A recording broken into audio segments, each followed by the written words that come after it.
Okay, just gathering my stuff for what's coming through next, and this is coming. This needs to be read right now, so I'm going to read it.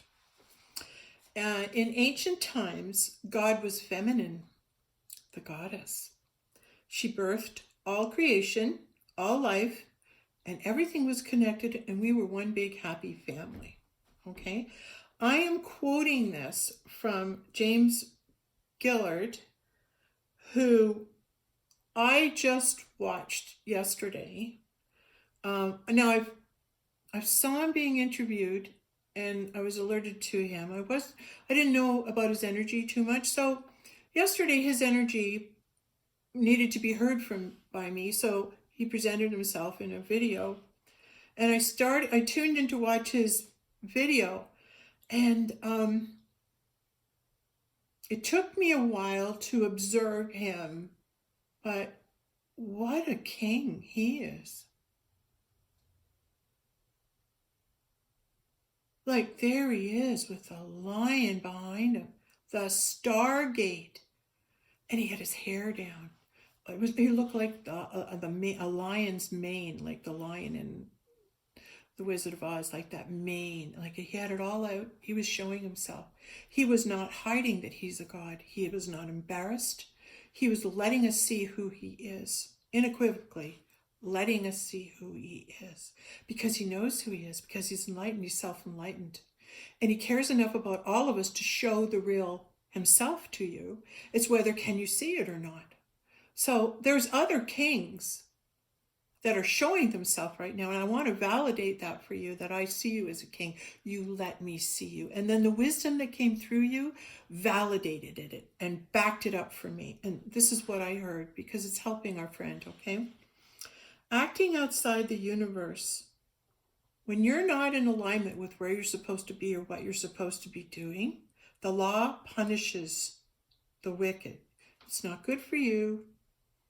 You know, it's not nice to fool Mother Nature. It's not nice to do when God tells you something to ignore him, right? So if you're refusing to obey God and the laws, and that, you know, you're wicked, right? God doesn't punish you, you do. God doesn't say, oh, you're bad, you have to say 12 Hail Marys, you have to do 6 laps. God doesn't do that. You do. You decide what kind of person you are. You're, in the end, you're the one that decides to come over the bridge or not. You're the one that says, am I worthy enough to cross the bridge?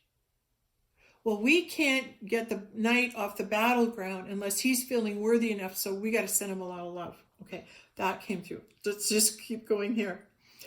And this is what he went on to tell us. And he says, we self-condemn, and it's called a reaction of karma, action of karma, action reaction, right? We do something and we react to it, and that keeps us in the cycle. We keep our own books. Oh, yes, we keep our own records. We keep our own records, and yes, I'm on that. That came through. That came through, and I will get to that. I will address that, but I want to finish this. We also create realities due to our emotions, beliefs, and the world in which we live. So if you judge yourself as you should have been there, you should have done that, you deserve punishment, you'll stay in hell until you give yourself a reprieve.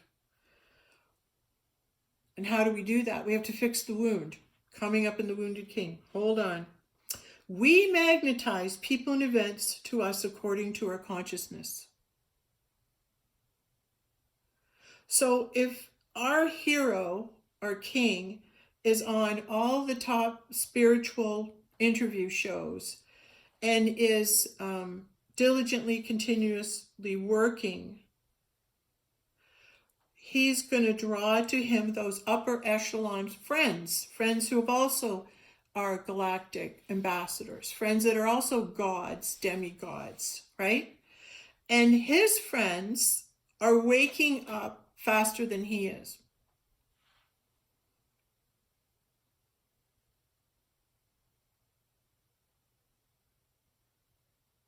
But because he's love in eternity, not in here, because in eternity, not in the mind, in the eternal beingness of isness, because he is the actual other participant in the love generation tower, you draw people to you in accordance to your consciousness. Now, as your consciousness lifts, wounded king, right? Love is all the way over here, waiting, teaching, waiting for you to get it, okay? Waiting for you to realize this could not be attracted to you. This actualized feminine goddess, the Holy Grail, could not come into your energy field if you didn't vibrate there. So you are worthy. Because if you weren't, I wouldn't be here and I wouldn't be talking to you. So you attract into the field that which you are, which is heavenly representative, heavenly vessel. James Gillard, like an actualized enlightened being that's going to help us the most by showing us we need a body, we need a visual. And right now, he's being that for us. He's coming forward and saying, I'll be the first God to step up and let you know who I really am, and regal and sitting there. And okay, and here more stuff comes out. And we need to realize that and become a little more responsible. We need to realize that we do magnetize people and events according to our consciousness. Stop denying your high consciousness and the messages you're receiving from high consciousness. You're not listening because of your need to punish. Okay, so, and we need to realize that we create what, and be responsible for it. I tell you, personal responsibility is the key to ascension. All right, I'll go first. Personal responsibility. First of all, my responsibility isn't to anyone other than God. And that's who I'm responsible to. And that presence in me, if you turn it up from a 1 to a 10, is like up at the highest vibrational frequency, okay? Because I am in agreement. I have surrendered. I have accepted who I am and stepping forth as it. So Goddess comes forward, all right?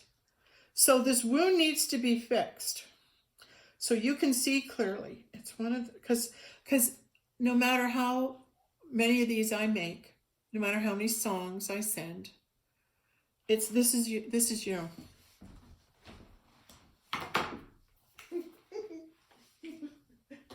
And I went to great pains. To bring my props, okay? These are my props for my video today, okay?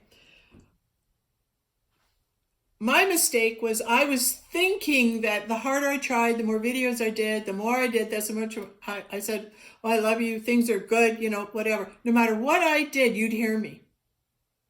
But you're in your world, and you're deaf and you're blind. You're a beggar on the street. You're the least among us. But you're the greatest among us. You're the least among us. But you're the greatest among us. Ooh. So, in this world and the thoughts you're thinking, you can only hear what you're programming your thoughts to tell you. All right? And you can't see the truth around you because you're listening to the mind. All you can hear is inside here. And if there's ugly things in here, what are you going to do? All right. So yesterday I hear the Lord of the Rings.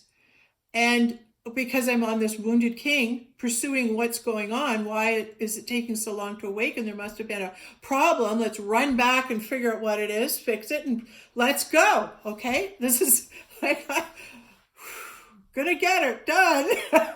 I'm gonna get that Big Planet 5D ship started off and off into the galaxy. And this is me being the spokesperson hoping to do it. Okay, when we watched The Lord of the Rings, the Wounded King was portrayed in there. And when they came upon the Wounded King, he was old and droopy, and his eyes were myopic. He couldn't see out of them. All right? And he was just gross. And all around him were his fears and doubts, and they personified his people and whispered horrible things to him all the time. Whispered his doubts, his fears constantly. And because he was blind, he couldn't see, well, who's sending these thoughts? You know, I'm such a smart king, I would attract good people around me. Well, did you? Were you awake to their thoughts and what they were telling you? So now the king is sitting there and he is in the chair and all this darkness is slithery, awful people around him. And now I've forgotten this part. I saw the movie before, but I said to my son last night, how did they wake the king up? Right? Like, how did Frodo and Samwise Gamgee and everybody come in? How did they actually wake the king up? And then Doug said, oh, they didn't. It was Merlin. It was Gandalf. Gandalf came in the throne room and Gandalf woke up the king like a demon. Get out. And all of a sudden the darkness left him and he woke up, started to be able to see again, and started to be his old self again, and he started getting younger and younger and younger. All right? They fixed the wound in the king, and the king was able to wake up, look around and go, oh, my kingdom's in ruins, right? But because he was in ruins. And the moment the king woke up, everybody woke up. Everybody get on the ship. Okay. We'll come back at this again in a minute. Right? Okay.